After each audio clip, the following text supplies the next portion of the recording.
Hello बेटा, welcome back. Today we will complete this topic. ये topic हमने start किया था बेटा चेंज ऑफ वॉइस, जिसमें हम 3 तरह के सेंटेंसेस कर चुके हैं, assertive, interrogative and imperative. Now today in this video we will complete this topic. इस टॉपिक को हम कंप्लीट करेंगे बेटा। देखिए, मेनली तो जो सेंटेंसेस होते हैं ना, वो आपके 3 ही होते हैं जो रूल्स जहाँ पे बनते हैं और सेंटेंसेस आपके पूछे जाते हैं। Assertive and second one interrogative and third one is imperative. हम इन तीनों के बारे में डिटेल से बात कर चुके हैं। किसी को ना तो किसी ने कोई डाउट भेजा बेटा, कोई डाउट हो तो प्लीज मैं फिर से बोल रही हूँ, भेज देना। बट ना I am not getting any doubt, किसी की तरफ से मुझे कोई डाउट मिल ही नहीं रहा। हाँ, और साथ में ना मैं आज आपकी लिस्ट भी भेजूंगी कि किन किन बच्चों का काम कंप्लीट हुआ है। तो आप लोग अपना काम भी कंप्लीट नहीं कर रहे। Near about 7 to 8 students and homework. पूरी क्लासेस में से आपके M1 प्लस और बोर्ड में से 8 बच्चों का काम मेरे पास आया है। चलिए, leave all these things, now come on the point पे आते बेटा। Change of voice. The type of sentence are the sentences which are having to infinitive. To infinitive, you know, to infinitive means the sentences which are having to plus first form of the verb. How we will change them? उन्हें हम कैसे change करेंगे, उनके voice को कैसे change करेंगे। मैं directly start कर रही हूँ बेटा। अगर आपको बेस को जानना है और आपके जो अदर सेंटेंसेस को जानना है तो आपको प्रीवियस वीडियो को देखना पड़ेगा। ठीक है, तो आज हम डायरेक्ट यहाँ से स्टार्ट कर रहे हैं। The sentences which are having to infinitive, how those will be change from active to passive. ठीक है, तो इसमें सिर्फ और सिर्फ जो चेंज होता है वो टू और इन्फिनेटिव चेंज होता है to be plus third form of the verb. ये चेंजमेंट होती है। एग्जाम्पल देखना क्या है। You will have to do it, you will have to do it। ठीक है, अब जब इसको चेंज करना हो, देखो वो रूल तो अप्लाई होगा क्या, इट वाला मीन्स आपका ऑब्जेक्ट क्या बन जाएगा, सब्जेक्ट, और सब्जेक्ट क्या बन जाएगा, ऑब्जेक्ट। सो यहाँ पे आ गया इट आपका आगे, आपने इट को आगे ले आए। इट विल हैव, तो यहाँ पे विल हैव आपका विल हैव ही रहेगा, बीन ऐड नहीं होगा। क्यों नहीं होगा, क्योंकि यहाँ पे टू लगा हुआ है। Got it. अगर यहाँ पे होता विल हैव के साथ थर्ड फॉर्म, ठीक है, तब बीन लगता। अगर यहाँ पे टू प्लस फर्स्ट फॉर्म है तो बीन यूज नहीं होगा। क्लियर। तो it will have to be done, क्या हो जाएगा, to be done, to be plus third form of the verb by you, to be done by you. Clear, समझ है बेटा, यहाँ तक समझ आया। The sentences which are having two infinitive, those will be changed simply how it is, to be plus third form. We will not change the main verb and we will not add anything because been and to, both of them are not used together. Not be form is not used with to। देखो, हमें उसके लिए क्या form चाहिए, B form चाहिए। तो B form और to तो आपका साथ लगेगा ही नहीं। ठीक है, तो बीइंग नहीं लगा सकते, बीइंग टू। ठीक है, बीइंग टू नहीं लगा सकते, बी टू नहीं लगा सकते, तो इसीलिए आपका यहाँ पे वो सिर्फ और सिर्फ टू बी डन होगा। क्लियर है। चलिए नेक्स्ट, ये है आपका केस नंबर 1। अब केस देखते चले जाना। केस नंबर 2, ये केस थोड़े डिफरेंट है, इसलिए सीधा क्वेश्चन से समझेंगे। Women like man to flatter them. ठीक है, अगर आपका दूसरा ये है, मान लो sentence, women like man to flatter them. अगर आपने इसे चेंज करना है तो यहाँ पे क्या उसका चेंज होगा, women like to be flattered, women like to be flattered. अब ऐसा क्यों, ये बेटा वो है जो वो सब्जेक्ट, ठीक है, वो सब्जेक्ट कौन से, जो कि आपका यूनिवर्सल है। ठीक है, जो सबके लिए यूज होते हैं। तो वो यहाँ पे जो मेन स्टेटमेंट है, women like to be flattered by man. Got it. Clear आई है बात बेटा, क्लियर। सिर्फ सिंपल सी बात है, कुछ ज्यादा वो नहीं है। सिंपल आपने क्या याद रखना है, टू इन्फिनेटिव है तो रूल कहता है to be plus third form of the verb, बस इतना माइंड में फिक्स कर लो। ये तो एक दो एग्जाम्पल मैंने आपको दिए हैं। सेकेंड रूल देखिए बेटा, इसका थर्ड रूल, कुछ ऐसे सेंटेंसेस होते हैं जो इट इज टाइम से स्टार्ट होते हैं। कहाँ से स्टार्ट होते हैं, it is time, it is time it is time to do it, या तो ऐसे कर ले, या it is time to call the roll. Do it को छोड़ो, पूरा वही करें, टू कॉल द रोल। ठीक है, अब टाइम हो गया है कि रोल नंबर सबके बोले जाए। तो it is time as it is रहेगा बेटा, जब इसको हम चेंज करेंगे इट इज टाइम क्या, फिर आगे आप जब चेंज करेंगे क्या करेंगे, किसके यहाँ टाइम हो गया, for the roll. It is time for the roll to be called, to be called. What it, ठीक है। अगर आपको कोई सेंटेंस इट इज टाइम से स्टार्ट है वो एज इट इज रहेगा, ऑब्जेक्ट को यहाँ पे ले आएंगे फॉर के साथ, फॉर द रोल, और ये वही to be plus third form हमने कहा था टू इन्फिनेटिव का क्या है, to be plus third form of the verb. Clear है बेटा इतनी बात, मेन तो आपने यही रखना है कि to be plus third form लगेगी। चलिए नेक्स्ट देखते हैं, पीपल से दैट। अगर कोई आपकी सेंटेंस ऐसे आ जाए, या इट इज सेड दैट भी आ जाता है, पीपल से दैट भी आ जाता है, कुछ भी मिल सकता है। पीपल से दैट, कोई भी आपको यहाँ पे स्टेटमेंट कोटेशन मिलेगी, oranges are better than bananas, या सीधा ये भी कह दो honesty is the best policy, कुछ भी लगा दीजिए। ठीक है, people say that honesty is the best policy. तो ये एक यूनिवर्सल ट्रुथ है, और यहाँ पे आप कुछ चेंज नहीं करेंगे, लोगों की कही बात है तो सीधा कहेंगे इट इज सेड दैट, बस इट इज सेड दैट, ऐसे चेंज करेंगे, इट इज सेड दैट, और सेंटेंस एज इट इज, कुछ भी चेंज नहीं होगा। हमने देखो 4 केसेस की बात की। पहला केस तो सिंपल था कि भी जो हमारा वो है to be plus third form लगा दी हमने और हमारा सेंटेंस चेंज हो गया। सेकंड हमारा था एक ऐसा सब्जेक्ट जिसको कि यूनिवर्सल था, जो सबके लिए यूज हो रहा था, तो वहां पे बाय लगाने की जरूरत नहीं थी। और थर्ड है इट इज टाइम वाला बेटा, it is time for the roll to be called, it is time to take the tea. अगर ऐसे होता है it is time to take the tea, so it is time for tea to be taken.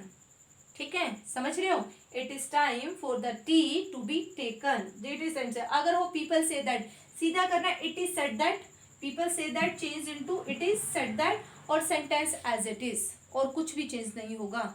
ये कुछ अलग sentences हैं जिनके अलग से रूल नहीं है बेटा, इनको थोड़ा सा समझना पड़ता है। ठीक है, टिपिकल से सेंटेंसेस है जो मैं आपको बता रही हूँ। अब देखिए कुछ ऐसे सेंटेंसेस होते हैं जिनमें प्रपोजिशन लगी होती है, जैसे मैं लिखूं they spoke to him, the sentences which are having prepositional, ये आपका दूसरा केस है, ये तो था to infinitive, the sentences which are having prepositional phrases, क्या हो, प्रपोजिशनल फ्रेजेस। ठीक है, how to change them, she spoke to him, she spoke to him. ठीक है, आपका सेंटेंस है ये, सी स्पोक टू हिम। तो जब आप इसे चेंज करेंगे क्या करेंगे, सीधा सा है, ही का क्या बन गया, ही, हिम का क्या, ही सब्जेक्ट आ गया, सेकंड फॉर्म है तो was, he was spoken, spoke की second third form spoken to, he was spoken to by them, by her, sorry, by her। Clear, यहाँ पे आपने ये नहीं करना है कि टू और बाय एक साथ नहीं लगा सकते, बिल्कुल लगेगा बेटा यहाँ पे। मतलब रूल क्या कहता है, the prepositional phrase will stay with the verb, will stay with the verb, किसके साथ रहेगी, वर्ब के साथ रहेगी। ये यहाँ पे भी वर्ब के साथ है तो यहाँ भी वर्ब के साथ रहेगी, other rules as it is रहेंगे। If any verb is having prepositional phrase, जो फ्रेजल वर्ब बोली जाती हैं, लाफ एट, जैसे लाफ एट है, एंटर्ड इनटू, ठीक है, एंटर्ड हो, इनटू तो करनी, और आपके और भी बहुत सारे हैं, ठीक है, फॉल इनटू, इस तरह से हो तो आपके वो जो वर्ड है, जो प्रीपोजिशन है, वो वर्ब के साथ ही रहेगी। क्लियर, देखो एक तो हमने बात की किसकी, टू इन्फिनेटिव की, सेकंड हमने बात की प्रपोजिशनल फ्रेज की, एक हमने इट इज टाइम की बात की, किसकी बात की, इट इज टाइम की, एक हमने बात की पीपल से दैट, किसकी बात की, पीपल से दैट। 4 सेंटेंसेस किए हमने। इट इज टाइम वाले में तो बताया मैंने, it is time plus 4 plus object और फिर टू बी और थर्ड फॉर्म। ठीक है, टू बी का तो है ही आपका, to plus be plus third form of the verb. ठीक है, और पीपल से दैट में चेंज हो जाएगा it is said that. Prepositional phrase अगर वर्ब के साथ है तो उसे उसके साथ ही रखेंगे, ये नहीं कि दोनों साथ नहीं आएंगे, बिल्कुल आएंगे साथ में।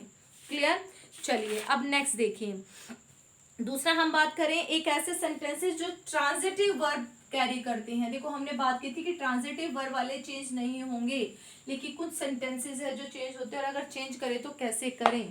The rose smell sweet, transitive है बेटा, transitive sorry intransitive, not transitive, intransitive verbs, how we will change them, उन्हें कैसे चेंज करेंगे। मैंने लिखा rose smells sweet, rose smells sweet, ठीक है, ये लिखा। अब इसे चेंज करना है तो कैसे करेंगे, rose is sweet when smelled, rose is sweet when smelled, ठीक है। ये मैं फिर आपको कहना चाह रही हूँ बेटा, ये कुछ फिक्स सेंटेंसेस हैं जिनके लिए अलग अलग रूल अप्लाई होते हैं, इनकी आपको प्रैक्टिस करनी पड़ेगी, थोड़ा सा इनको बस पढ़ना पड़ेगा, ज्यादा नहीं, थोड़ा सा पढ़ना पड़ेगा, ठीक है। Rose is sweet, rose is sweet when smelled. Sugar taste bitter, sugar is bitter when tasted, sugar sorry not sugar, sugar is a sweet हो सकता है, बिटर नहीं हो सकता, बिटर आप यूज कर सकते हैं लेमन के लिए, लेमन टेस्ट, ठीक है, सॉर बिटर, तो ये आप यूज करेंगे, गॉट इट। चलिए एक आपका ना ये होता है बेटा, अगर आपके सब्जेक्ट में समवन, नो वन, एनीवन, ठीक है, वी, दे, इनसे अगर आपका सब्जेक्ट स्टार्ट हो रहा हो सेंटेंस में, जैसे someone has stolen my bag, someone has stolen my bag, तो यहाँ पे आपके पास सिचुएशन होती है कि आप जब इसे चेंज करेंगे तो बाय लगा के पीछे समवन लगाने की जरूरत नहीं है, लगा देते हैं तो भी ठीक है, नहीं लगाते तो भी ठीक है, ठीक है। ये आपके कुछ है, क्योंकि इसका रीजन है, क्या रीजन है, because the subject is not clear who is doing that task, कोई वो क्लियर नहीं है कि डूअर कौन है, ठीक है, अनएनिमस है, कैसा है, अनएनिमस, वो यहाँ पे क्लियर नहीं है, तो इसीलिए वहां पे बाय करके लगाने की जरूरत नहीं है। वी में भी बहुत सारे हैं, एक डूअर थोड़ी ना है, ऐसे ही दे में भी बहुत सारे हैं, एक डूअर नहीं है, तो वहां पे लगाने की जरूरत नहीं है। आज हमने कुछ टिपिकल सेंटेंसेस के बारे में बात की बेटा, और इन पे ज्यादा माइंड पे स्ट्रेस लेने की जरूरत नहीं है, सिर्फ एक फाइनल टच देने के लिए मैंने ये वीडियो की है। और फाइनल टच में हमने सिर्फ आप बात की कि अगर किसी सेंटेंस में टू इन्फिनेटिव है, ये टू इन्फिनेटिव का मतलब होता है to plus first form use की है, तो वहां पे यूज होगा to plus be plus third form of the verb, ठीक है। हमने कुछ टिपिकल सेंटेंसेस की बात की बेटा, माइंड पे स्ट्रेस लेने की जरूरत नहीं, मैं फिर से कह रही हूँ, बस इन फैक्ट को समझिए। दूसरी हमने बात की, अगर आपका सेंटेंस इट इज टाइम से स्टार्ट है, ठीक है, तो उसमें आपका जो वो बनेगा रूल, वो बनेगा बेटा it is time plus four plus object, ठीक है, for the roll and to be third form, ये बनेगा, ठीक है। फिर हमने बात की पीपल से दैट से अगर सेंटेंस स्टार्ट है, किससे स्टार्ट है, पीपल से दैट, तो वहां पे इट इज सेड दैट में कन्वर्ट कीजिए एंड सेंटेंस को एज इट इज लिख दीजिए, ठीक है। ये हमने थर्ड की बात की। फोर्थ हमने बात की, if any verb is having prepositional phrase, अगर किसी वर्ब के साथ प्रीपोजिशनल फ्रेज यूज हुई है तो प्रीपोजिशन जो है वो वर्ब के साथ ही रहेगी, कंफ्यूज होने की जरूरत नहीं है कि उसे कहाँ लेके जाएं। बच्चों को लगता है कि वर्ब तो यहाँ पे थर्ड लगा दी, अब टू है, इनटू है, या अंडर है, ओवर है, ठीक है, बिलो है, हम इनको कहाँ लेके जाएं, कहीं नहीं लेके जाने, उनके साथ ही लगाने हैं, ठीक है। जैसे ब्रेक इनटू है तो ब्रेक इनटू वो ब्रेक के साथ ही रहेगा, ब्रोकन इनटू, ठीक है।